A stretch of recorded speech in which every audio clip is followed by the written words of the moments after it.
Before signing the contract with my client, I bought him a coffee. The client took one sip. An hour later, he was in the emergency room with violent food poisoning. The next day, he canceled our deal and signed with Vanessa, the very intern who had sent him to the hospital. My fiancé, Brandon, tried to comfort me. It was an accident. Don't blame yourself. I nodded, feeling defeated. But then I overheard him bragging to his friends. I slipped a laxative into that coffee so Vanessa could close the deal. This year's Employee of the Year award is as good as hers. But doesn't Scarlett need that bonus? I heard her family's counting on it for a surgery. Brandon scoffed. It's one client. If she's any good, she'll find another one, right? A cold smile touched my lips. Just you wait, Brandon. Not only can I find another client, I can also find another fiancé. I refreshed Instagram. A new post flashed up. My first home, all mine. The photo showed Vanessa holding a house deed with a triumphant smile on her face. The comment section was filled with congratulations from colleagues. But Brandon's comment was the one that caught my eye. Congratulations to our future Employee of the Year 2025. I forced a bitter smile. Last year, that title had been mine. For 5 years, I hadn't taken a single day off. They all saw my desperation for money. None of them saw the weight of holding up a family alone. The medical bills piled up, suffocating me slowly. I once passed out on a subway platform, running between jobs. Brandon saw it all. Sometimes he'd drive me home after a late shift. He'd listen when I vented about impossible clients.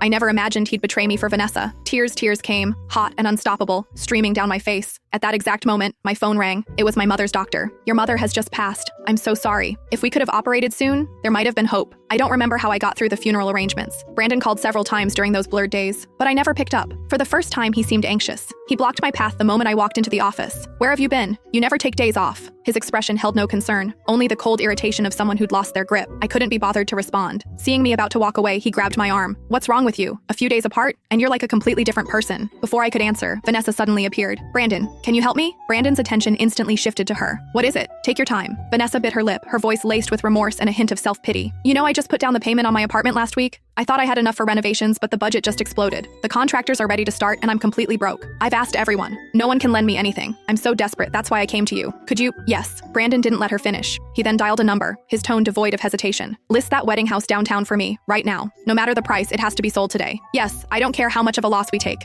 I need the money urgently, the sooner the better. Vanessa dabbed at her eyes, feigning distress. Her voice choked. How can you? Brandon, that house is in such a good location. It has huge potential for appreciation. It would be such a waste to sell it now. Besides, that's the house you plan to get married in. Scarlett won't agree. After speaking, she timidly glanced at me. Seeing this, Brandon blurted out, so what if she doesn't agree? It's not her house anyway. He stood in front of Vanessa, his dark eyes glaring at me. Scarlett, be more generous. It's not easy for Vanessa to make a living alone in this city. We should be understanding. Besides, it's not like we can't rent a place for our wedding. I'm willing to marry you. What more could you possibly want? I stood rooted to the spot, my blood freezing in an instant. In his eyes, I was desperate to marry him. His willingness to marry me was his greatest gift, but he never stopped to think that he was the one who pleaded with me to be his girlfriend. Even more ridiculous, he was selling our wedding house for Vanessa. I remembered when my father was in the ICU and the doctor held a critical condition notice asking me to sign it.